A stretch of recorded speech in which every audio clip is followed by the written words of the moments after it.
Assalamualaikum warahmatullahi wabarakatuh.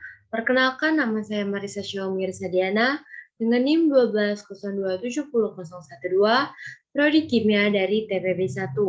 Di sini saya akan menjelaskan tentang tugas besar PKS 2 mengenai program C++ dan juga flowchart di bidang kimia dan fisika. Pertama, saya akan menjelaskan mengenai flowchart implementasi di bidang kimia. Sebelum itu, saya akan menjelaskan terlebih dahulu apa itu fraksi mol. Fraksi mol merupakan perbandingan jumlah mol suatu zat dalam larutan dengan jumlah mol seluruh zat dalam larutan. Sedangkan tema yang saya ambil di bidang fisika yaitu usaha. Secara matematis, usaha didefinisikan sebagai perkalian antara gaya yang bekerja terhadap benda dan berapa jarak benda tersebut berpindah.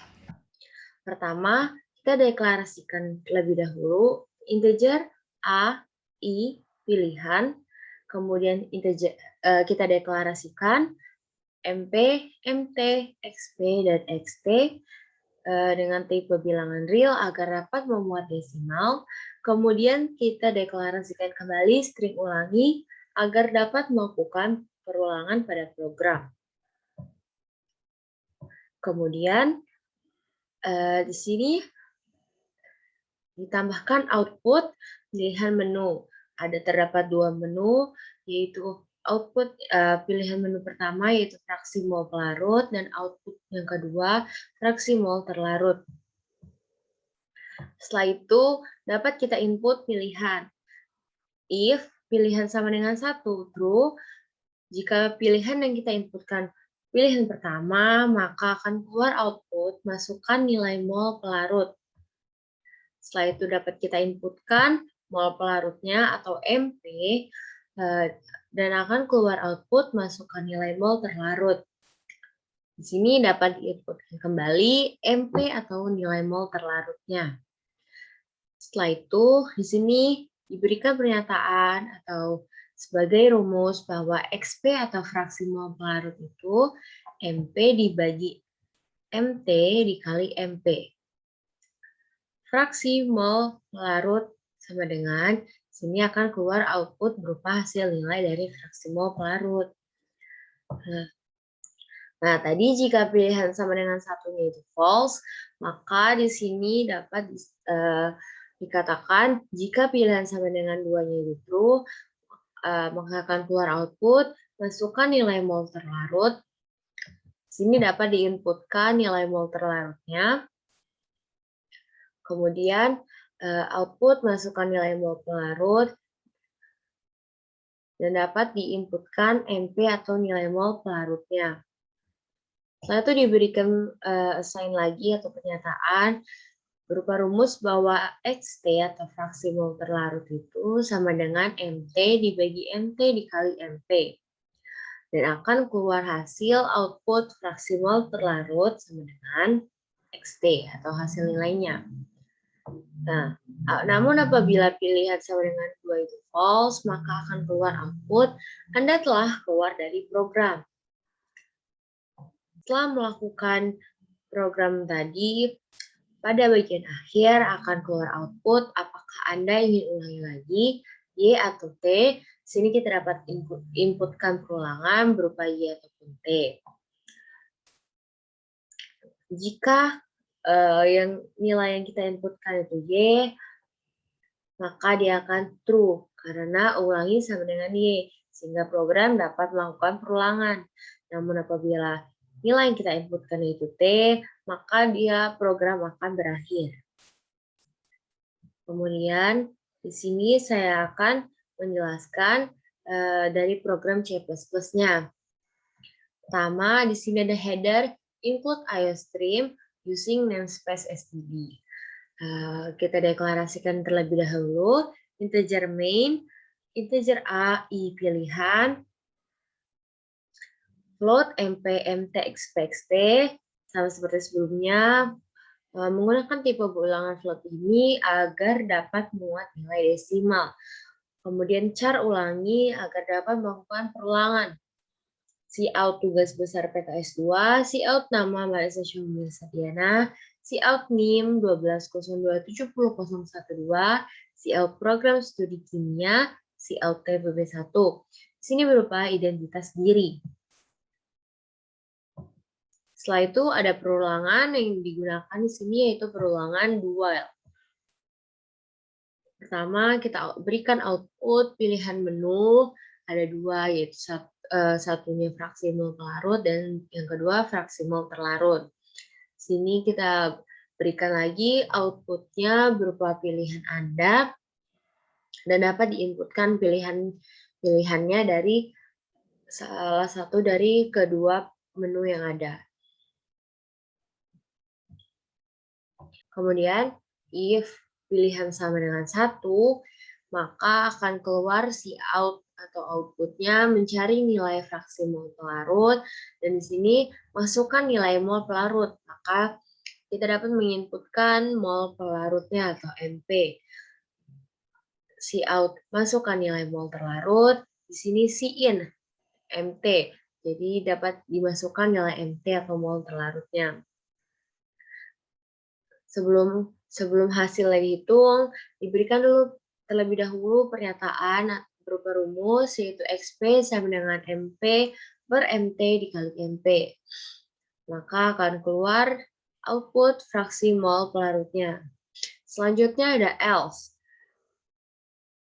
If pilihan sama dengan 2, maka akan keluar output mencari nilai fraksi mol terlarut.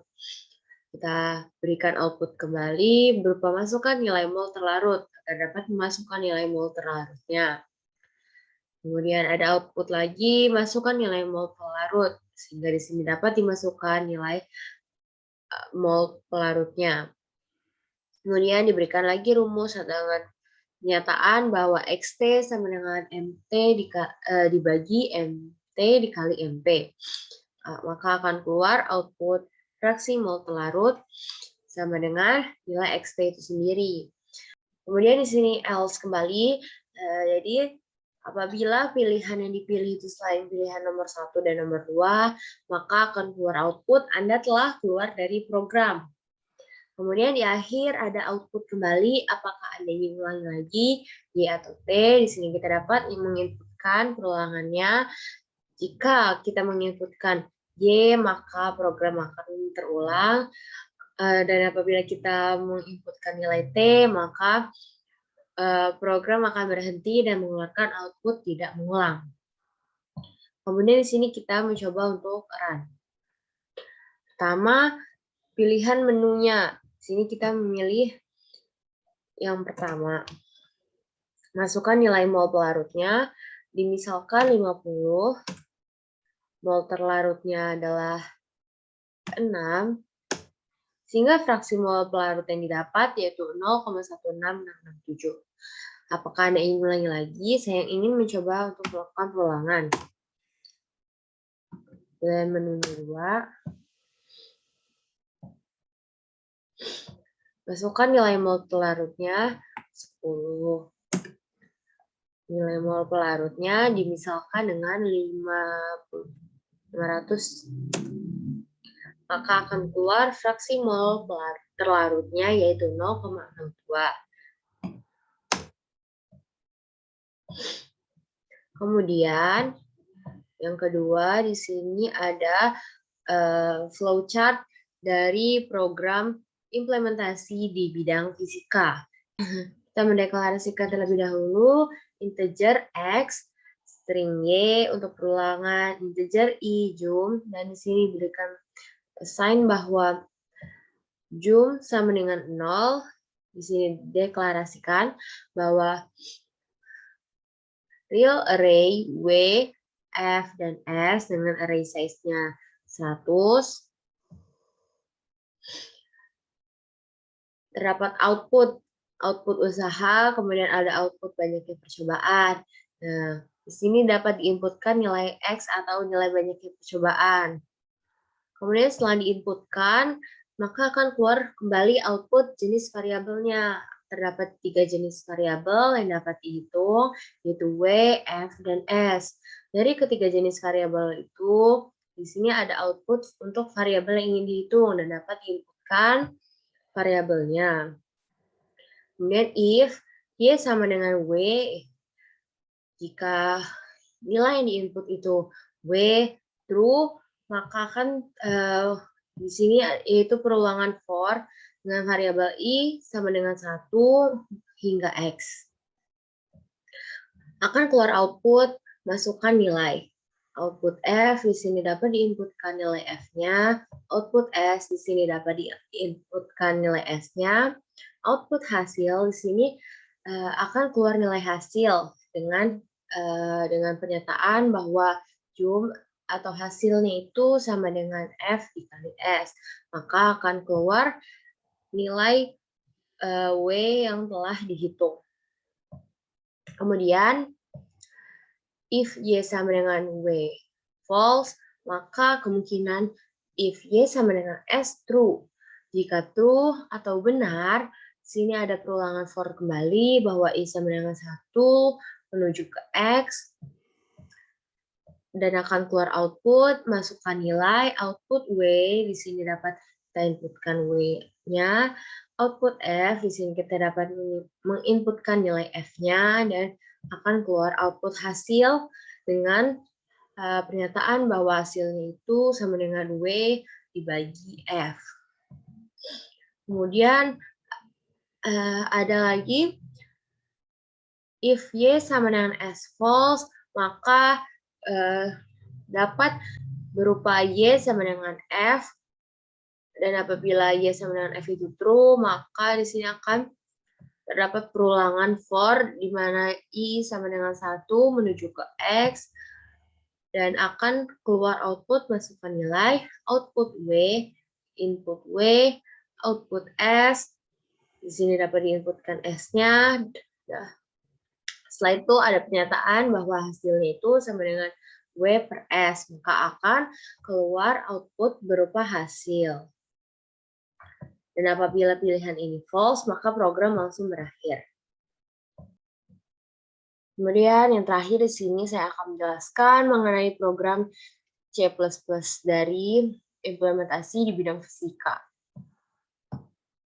Pertama, di sini ada header-nya, include IOStream using namespace std dengan integer main,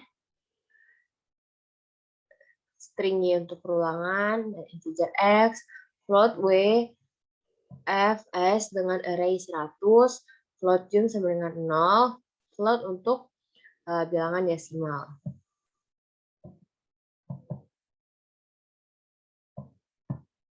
Cout tugas besar PKS 2, cout nama Marisa Xiaomi Restadiana, cout NIM 1202700012, cout program studi kimia, cout TPB 1, cout setelah itu akan ada cout usaha, cout lagi banyaknya percobaan. Dari sini kita dapat menginputkan berapa banyak percobaan yang akan kita lakukan.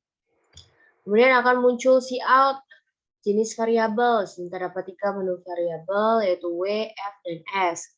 Maka di sini kita dapat menginputkan nilai variabel yang ingin dihitung. If, else, if Y sama dengan W, for integer I sama dengan 0, I kurang dari X, I++, maka cout masukkan nilai, cout F atau gaya, di sini dapat diinputkan nilai gayanya, cout S atau jarak, di sini dapat diinputkan nilai S atau jaraknya, cout N, jum sama dengan FI kali SI. Dan akan keluar output hasil dari perhitungan, yaitu berupa nilai W yang telah dihitung. Kemudian else if Y sama dengan S, jika variabel yang ingin dihitung yaitu S, maka for integer I sama dengan 0, I kurang dari X, I++, akan keluar output, masukkan nilai, output W atau usaha.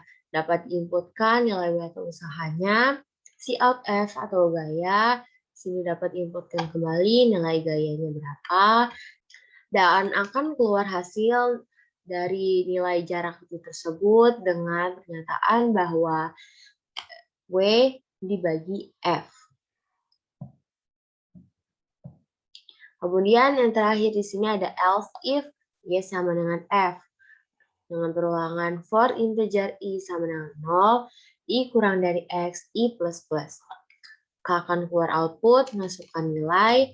Untuk memasukkan nilai W atau usaha, di sini kita dapat menginputkan nilai W, si out, S, atau jarak. Di sini kita dapat menginputkan nilai S atau jaraknya.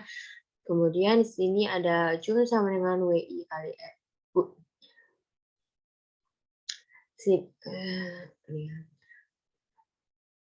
Kemudian di sini ada Joule sama dengan WI per SI, maka akan keluar hasilnya pada output. Kemudian kita coba untuk run. Banyaknya percobaan yang saya pilih di sini, saya mencoba 2 kali. Variabel yang akan saya hitung yaitu S. Nilai usahanya saya pilih 200. Nilai gayanya, maka hasilnya sama dengan 0,2. Kemudian yang kedua ada W atau usahanya dengan gaya 100, maka hasilnya 6,6. Sekian video dari saya. Apabila ada kesalahan, saya mohon maaf. Terima kasih. Wassalamualaikum warahmatullahi wabarakatuh.